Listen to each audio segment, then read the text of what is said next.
Hello everyone, we are going to be reviewing a Seraphim Keep 13 on the Sun Cleric. I've had a few requests for this, so see what I could do better on what I did right or wrong. These are talents I'm going to be using. These aren't the ones I use in a key, but they've been modified a little bit. We now have a silence with this talent here, so our Horus Blast, or well, however you say it, now interrupts. It's better than having no interrupts, in my opinion. But yeah, we did just get some buffs as well, so this is stronger. Before it was giving 15% stamina. Now it's giving health based on your armor value on your shield. So before I had like 8.1k health, and now I have like 9.7. So it's like a fair bit increase as well.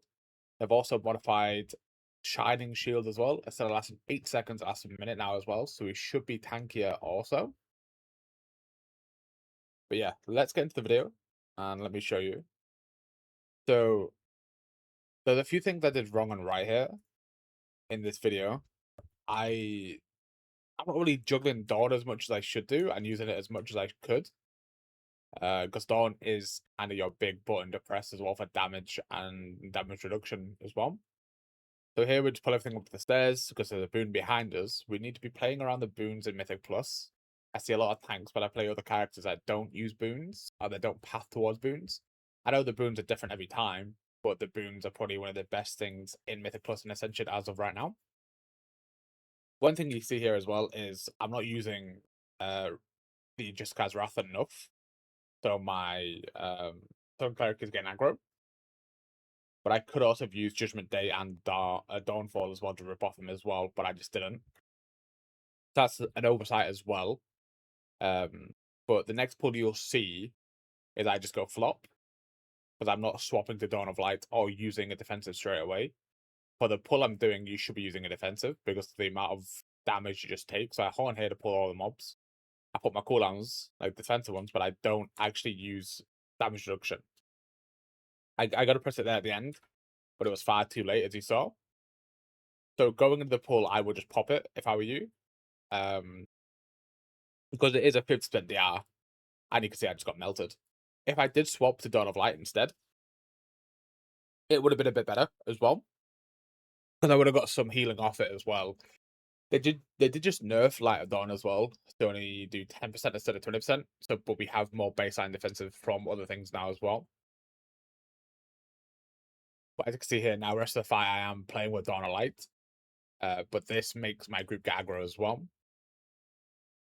Due to me not spamming Jessica's Wrath enough, keeping Dawn up enough, and so on and so on. So there's things you can do better here. For example, not dying is the best one. I could have used wings as well when I activated Dawn.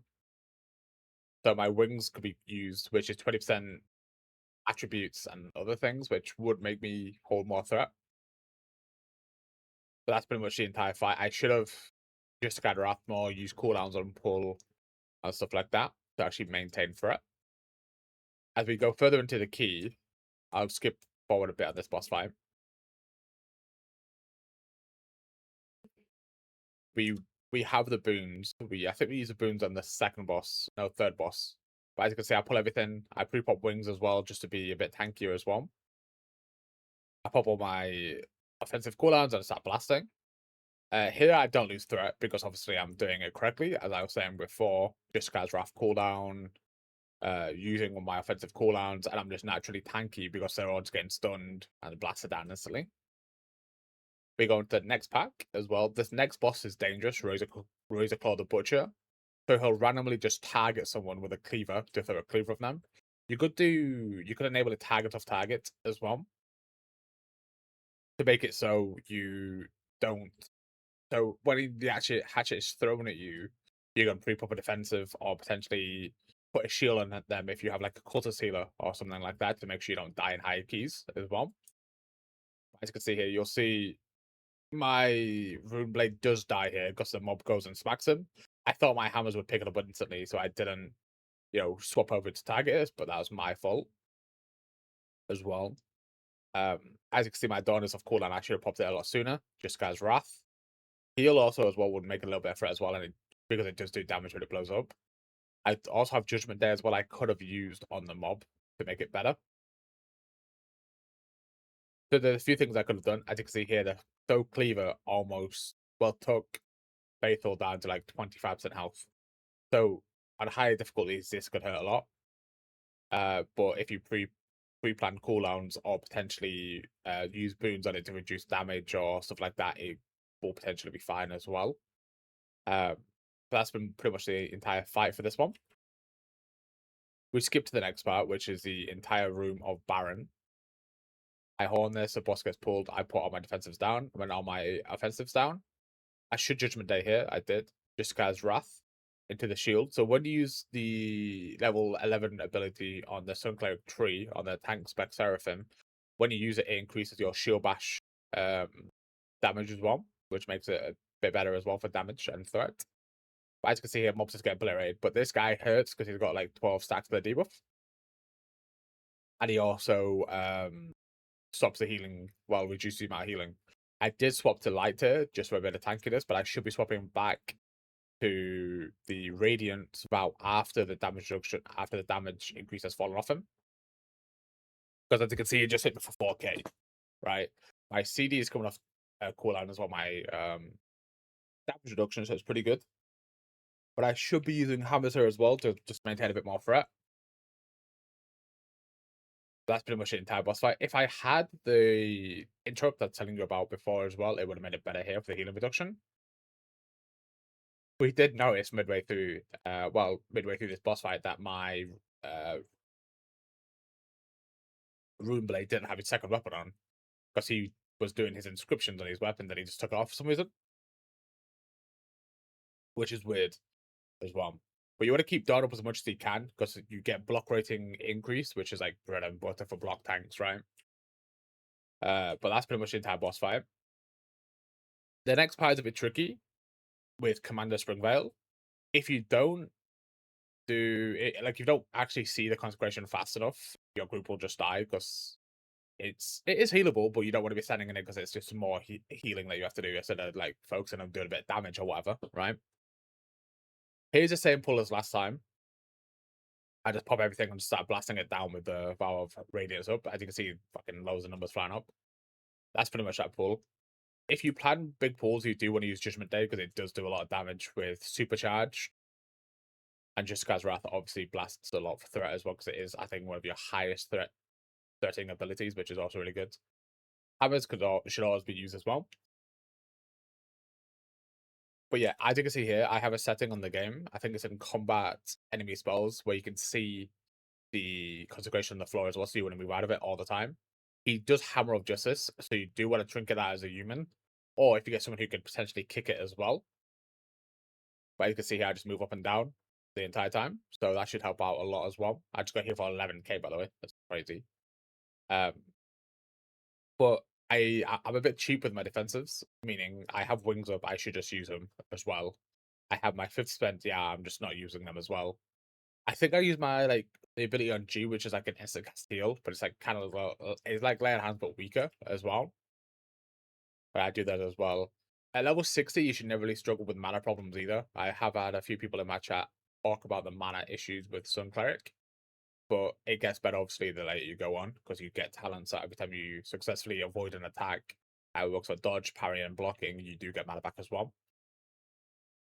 But obviously mobs with mana burn will also hurt you a lot as well. That's pretty much the entire boss fight. He can kill you within the Hammer of Justice if you're not prepared for it as well. So we go to the next boss. The next boss is really easy, to be honest. Like, I don't really see a threat with him. On higher keys, he probably is a bit scarier. But as of right now, I just pull everything to him, use a defensive if I need one, and then just kill him. As you can see here, I do put everything down again. I don't use wings. I use wings now. Nice. Then just Wrath should be used now. As you can see, I'm spamming like 4 times and I didn't use it for some reason. Now I'll use it there. And then pretty much the fight's done, right? We do have a Tinker Healer here, but I did tell him on voice to go pull an extra ad for me. I don't think it was on voice. I think it was a misroom. But I told him to go pull an extra mob because he has nanobots on me. So every time he pulls, I get the threat from him reverted to me, well, redirected to me, which is really good. But as you can see, that's pretty much Seraphim keep as a Sun cleric as well. The thing I should have done better is Dawn uptime more, use defenses more often, don't be cheap with them, and potentially just played around hammers and just cast Wrath more. Personally, I think that would be probably the best thing possible to do. The ability on T as well is like an AoE pulsate from you as well, which is really good. Got like a 1 minute cooldown, I think. So you just want to pop that as well while pulling or maintaining certain large AoE packs. Especially if you have DPS Hack and Accursed, who can do like 60, 70k. I've seen them do like 80k at one point. Just blast mobs, so you need as much stat as you can, or you potentially just die as well. But that's pretty much the key. I do hope it helps. If you have any more questions about Sun Cleric or any other tank, I currently have 10 of them leveled at level 60. So please ask questions at Twitch, Big Shoes Games, or just ask in the comments, like, hey, what do I do with this? What would you suggest for gearing? I don't mind helping you out as well. This is currently my Sun Cleric. I'm going for like a full block set for Mythic Plus because of how good block is as well. The block value is pretty low right now, but if I use my Seraphim Bulwark, I do get more block value on it as well, which is really good. This helmet is Warforged from Feralus. This is Warforged from inside of Muradon's caves. This is Warforged from Eastern Plaguelands, the one near the Chillman camp. This is Warforged from Dustwood. You walk outside of Dustwood and there's like a house to the left. And this is also a Warforged item as well that I haven't got to upgrade yet as well. The Warforged upgrade work this way, where you kill ZG, you get Warforged tier 1. You do Molten Core, that's 2, and Elixir is tier 3. So these can be a lot stronger than they are. I just don't have Max of Ascension to upgrade them all because they're very expensive. But now, with Seraphim as well, you do get this as well, that increases your block value by like 10% even more as well. So you will literally be like unkillable in higher keys if you just like pop a defensive, heal yourself with the ability as well, which I'll go show you real quick.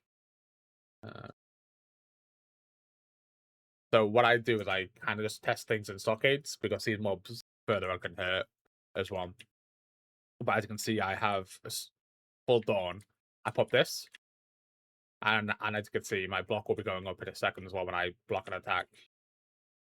If I block an attack, yep, as you can see, it's going up and up and up and up and up. If you do want to have like better Dawn as well, like for soloing, you do want to use Dawn a Light as well. But as you can see, I've got like 67% block as well by just getting hit with Dawn up, which is one of the best tools you can have in your kit. But yeah. Thank you all for watching. Again, I stream on Twitch daily. If you've got any questions, please let me know. And yeah, well, then. But yeah, always happy to help. And I'll see you next one. Bye.